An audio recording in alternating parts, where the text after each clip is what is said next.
Oh. That's 4, Joey, but seeing you think I'm beautiful. We'll call it 4.5. Do you ever get that feeling you want to get married? Are you proposing?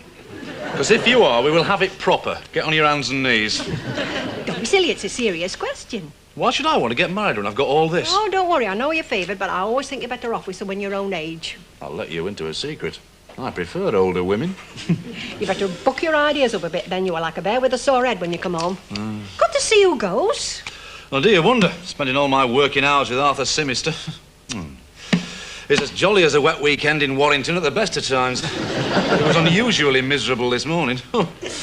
Must have been anticipating a happy event. Not that flipping happy. 25 years, it's a lifetime. If one is unfortunate enough not to live that long, it's actually more than a lifetime. Well, now you're being morbid, dear. No, I'm simply stating a statistical fact. Well, I don't wish to hear facts like that, not when I'm feeling happy. Oh, it does seem incredible that we've stayed together for 25 years. I was talking to Mrs. Oh, that one. Yes. Yes, she was saying, whenever I think of a couple who absolutely epitomise togetherness, who walk together hand in hand, undaunted along life's rocky highway, who know each other's every tiny little foible, she said, I always think of you and Arthur, yes. very nice of her. Yes, wasn't it? Put your paper down, dear. It's our silver wedding on Friday. You've plenty of time for reading the paper. I would have thought it was getting less by the minute, actually. Now you're being morbid again. I'm sorry. Dear, please, put your paper down. I haven't finished yet. Now, do we have a little party or don't we? It's entirely up to you. Well, Right, then, that's settled. We have Well, it is rather short notice. 25 years. All I can say is you must have been a child bride. Oh, Charlie. It's, She's just popped out to see a neighbour. Oh, good. Well, you got designs on me, have Yes, you? I have, and I haven't got very long. Arthur thinks I'm looking for the cat. Right. Oh, well. Anybody can make a mistake, I suppose. Yes, do sit down. Right. Now, Charlie. Yes. That little jeweller you know who lets you have things cheap. What about him? I want to buy Arthur something for our anniversary. Oh, right, yes. Now, what would be up to date for, Arthur? Yes. How about a snuff box? Oh, Charlie, go on. He's not as old-fashioned as that. No, I was thinking of something really up-to-date. Something to hang on his watch chain. His watch chain, yes. One of those little silver ingots, perhaps. A nice one. Fine. I tell you what I'll do. I'll bring a few along, then you can take your pick. Oh, good. Now, I must fly. Right. Yes, and I must find that cat as well, otherwise he'll never believe me. Oh, something else. Ah. Now, we're not telling anybody that it's our anniversary, so please, for heaven's sake, don't buy us a present, otherwise he'll think I've told you. You have to. There you go, you see, you're at it already. Charlie, I am relying on your discretion. Sorry, just forget I spoke. I tell you what I'll do. I'll give you a ring, shall I, when I've got the, you-know-whats. Yes. Oh, but if Arthur answers, don't you say it's you, say it's somebody else. How about, lover boy? Splendid, that'll confuse him. I really must guess. Oh, you're sweet. Lover boy. Caught in the act. How are you, Mrs. McGee, I'm very well, thank you. How are you? Oh, well, I couldn't be better, actually. How are you? I'm very well. Good. Because, I would very much like you to come to a little party I'm having on Friday. Oh, don't say you can't come. Oh, that'd be very nice. Oh, lovely. Charlie can bring you. But, it's only a small party. It's nothing special. Oh. Is it, Charlie? Me? Oh! No. And I believe you've got a party piece. You must do it for us. We are not having her stripping again. Anyway, 2 of her balloons have just burst. Charlie, I don't find that very funny. I keep telling him if he's all that hilarious, he should earn his living at it. Yes, quite. You sing, don't you, Mrs. McGee. Yes, I do. Yes. And your favourite's Only a Rose. I do render it rather well, if I say it myself. And she does say it herself. Well, I look forward very much to hearing it on Friday. I'll show you to the door. Oh, thank you very much. Isn't he sweet? Lover boy. Lover boy. I won't forget that, girl. That's a good one, that lover boy. Not at all, Alice. Thanks. Charlie. Bye. What did she want? Alice? Oh, she came... Well, she came round to invite us to the party, didn't she? She could have telephoned. Well, so she decided to come round in person instead. Probably thought it was better to do it, you know, face to face, rather than doing it on the telephone. Doing what? Inviting you. What's up, for Pete's sake? Nothing's up. You could have fooled me. Now, you get in there and get my supper. And you can forget about a drink, because I'm nipping out to get a couple of bottles of beer. You're very nice all of a sudden. What do you mean, all of a sudden? I'm always nice. There is not a nicer fella in this street. Possibly in Bolton and probably in the whole of Lancashire. Oh.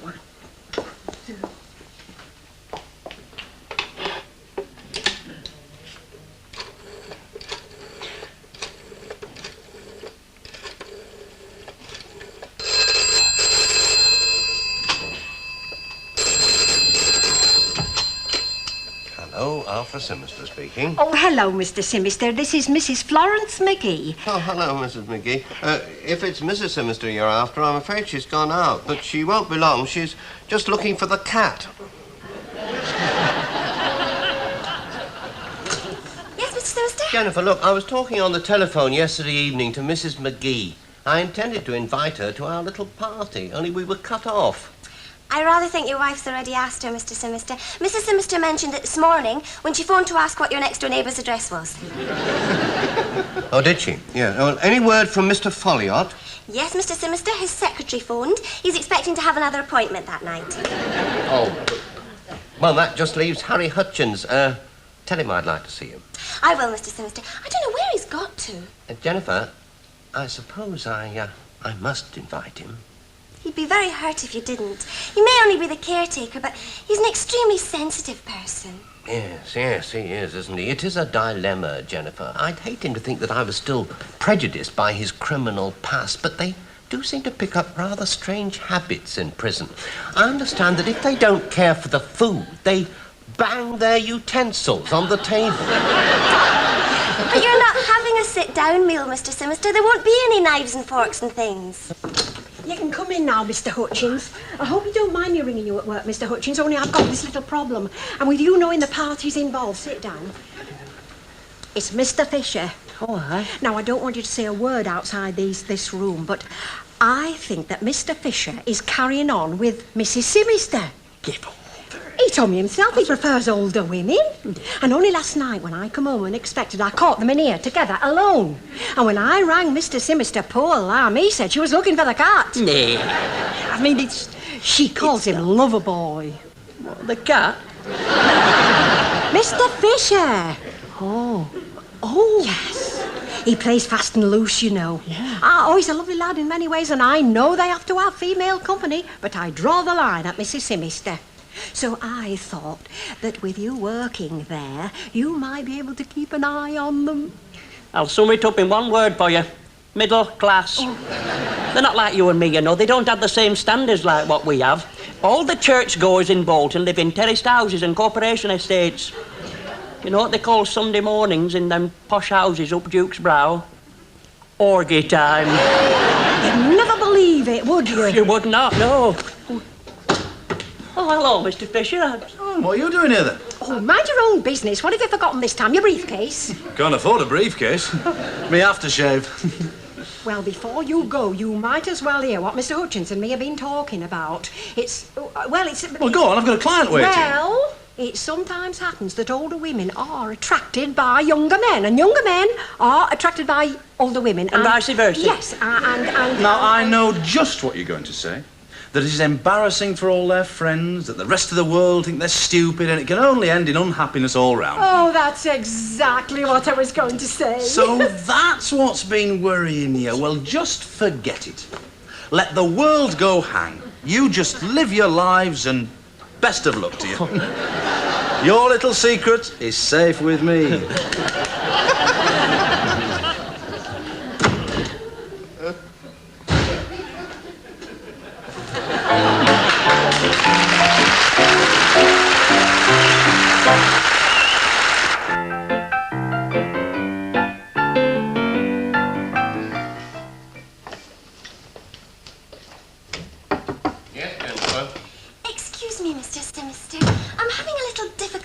letter to the staff department about your working week. I wonder if you could help me. You say, daytime canvassing is largely concerned with female prospects, and I make it an unbreakable rule that having worn down the lady's natural reserve, intercourse follows with the agent concerned. About the particular... No, Jennifer. No. Intercourse follows with the agent concerned about the particular client. I mean, there's no full stop, Jennifer. Oh, no, there isn't. And make it a talk, Jennifer. A talk follows, not thing. A talk follows with the agent concerned. Oh, it's no trouble, Mr. Simister. I can spell intercourse. No, make it a talk, Jennifer. I really must choose my words more carefully. Just as you wish, Mr. Simister. And may I say I'm looking forward to your party tonight. Thank you, Jennifer. I'm sure everybody is.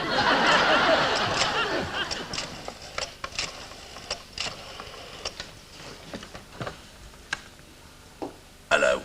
Alice Simister. Lover boy. Hello, Charlie. Can't stay long. Got your husband breathing down my neck. Oh, doesn't it make you feel wicked? Watch it, Delilah. Hey, now listen. I've got the ingots. Why don't you come round to my place about 11 o'clock? You can choose which one you want, then I can have it engraved and bring it with me tonight. Yeah, oh, but I don't want Mrs. McGee to know. You know how she talks. The only thing she's likely to be saying is housey. Bingo on Friday mornings. Never misses. It's a kid's matinee, actually, but she always sneaks in. Yeah. Now, don't forget, 11 o'clock, so you better get started. Bye. Bye. Oh, hello, Mr. Fisher. Have you got the right time, please? 10:43 precisely. Ah, thank you. Got a date, then? Yeah, how did you... No, I haven't.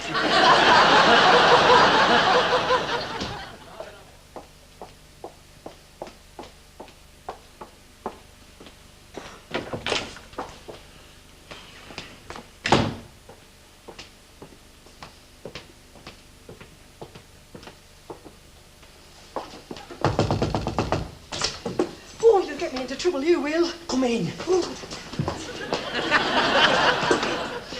I'm sorry it's a bit on the untidy side, but I don't get much company. Well, you'd be hard-pressed all the dance, and that's a fact. They wanted to give me a smaller place on ground floor, but I stuck out for this. Oh, I am glad. Now, did you find out anything? Well, I reckon there's no to find out. Mrs. Gloria Murphy rang up. Oh, she's for always him. after him, that one. But, I mean, Mrs. Simister hasn't been near the place. Well, she wouldn't, would she, not with a lawfully wedded husband in next room? You know what, if you'll forgive me for saying so, Mrs. McGee, I've given the matter some consideration, and I think you're barking up a blind alley. I mean, there's absolutely no going on between them two. Oh, now, ow! Oh, pardon? What? Oh, sorry. It's just my floor polisher. How can you be so sure? Mr. Simister said it were a floor polisher. Oh, I see what you mean. Sorry. I'm sure because he hasn't got the time. I mean, look at all the girlfriends he's got already. Oh, yes, there might be something in that. Oh, yeah, I hope I am wrong. I like Charlie. He's the first person I've really been friendly with for a long, long time. Oh, I'm just the same. I don't get very close to people. You know, I'm doing very well. This is the second time in 3 days I've remembered where you live. You're coming in on the beam, baby. They're upstairs in my room, actually. Why don't you come and choose which one you want? Oh, Charlie. Never mind, oh, Charlie. Oh, and you've got to tell me what you want engraving on it as well. Otherwise, I'll never have time to get it done. Well, I'd thought of something like fondest memories, but Arthur might laugh. Well, that might be a step in the right direction. But if I were you, I'd keep it even simpler. Why not? I love you. Says it all. Of course it does. You're absolutely right. I love you. Right, get up them stairs. And if you're lucky, wait for it, you can help me make me bed. You know, I've got this feeling that... It weren't me, honest. I never went... No, I mean Charlie and Mrs. Simister. Oh. I appreciate you could be right. Well, I am right. What you must understand, Mrs. McGee, is through my chosen career, I've had the advantage of meeting a wide variety of various peoples. I mean, oh yes, I once shared accommodation with a psychiatrist. That were a very, very interesting period in my life, that one was. I learned a lot from him, and if you were to ask me, which you are doing, I'd say then too we're not Comet, something. Compatible. That's the one, yeah, compatible. Sorry, would you mind if I put my arms down, honey? I get pins and needles very easily. It's my circulation, you know. Then you must. Oh, hello, Mr. Hutchins. hello. I found you. Yeah. Could you spare Mr. Simister a few minutes just to sharpen his pencil? Right, yes. Hello, Mrs. McGee. Nice to see you. Oh, and you, dear. I was just having a little chat to Mr. Hutchins, wasn't I, Mr. Hutchins? Yes, you were. And thank you very much for your advice. Right. You made me feel a lot better, I think. I'll see you tonight, dear. Oh, yes, I'm looking forward to your song. Oh, thank you. I must dash. Have you the time? It's, Oh, already?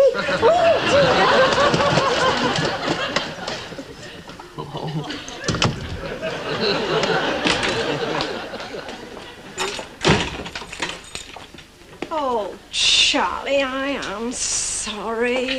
Charlie, I must go. If, Arthur. Yes, if Arthur rings up and finds I'm not there, he'll wonder where I am. Go on then, leave me. You've got what you came for, now you can't wait to get up.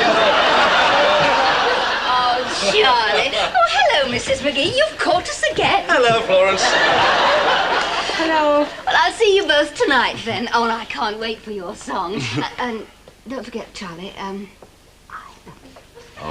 won't forget. it's sweet. Bye-bye. Bye.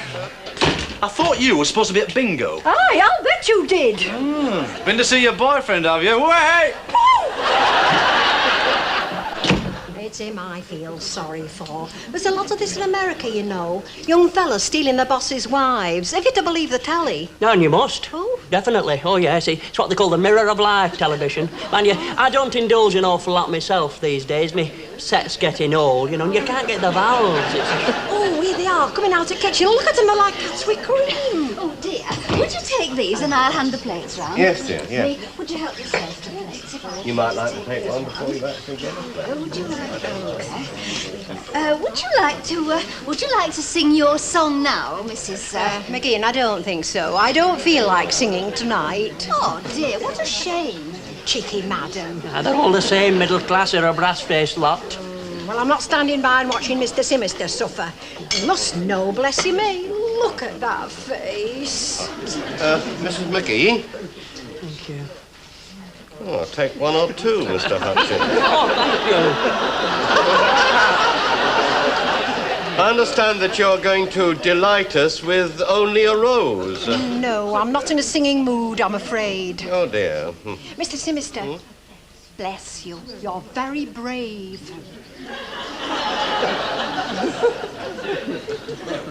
You hand the drinks round, save 2 or 3 for yourself, and then if you feel a bit under the weather, I'll see you home. Colin's calling after his meeting. Well, he can see himself home. Look at him, getting off with that lovely young girl in front of his fancy woman. There's no end to it. I'm saying something. I'm only flesh and blood. I'm saying something. No, don't. Leave it. Let the orgy get started. In that case, where do you want me then? Oh, well, about here. That has made all the difference, Arthur. Oh, how kind. Oh, sandwiches. Now, ladies and gentlemen, do please all make sure that you have a glass of this excellent, Elderflower champagne? how could I ever forget? Elderflower champagne here. Ladies and gentlemen, I have been privy. It's starting, bad language. I have been privy. Is it all right if I say privy? Oh, yes. Say privy. I have been privy to a piece of information which so far has been denied to you, but which I am now about to impart. But before I do, however, I would like to tell you a little story about a very good friend of ours, Arthur Simister, who, as a young man with prospects, looked forward with assurance to dedicating his whole life to public service. Oh, that's very good. However, a desire for friendly society made him long for a joint life. So, when the charming Alice came along, a proposal was not far behind. Oh, that does it. Could I just say... Just a minute, please. Just a minute, Florence. Needless to say, Alice surrendered, and they became husband and wife.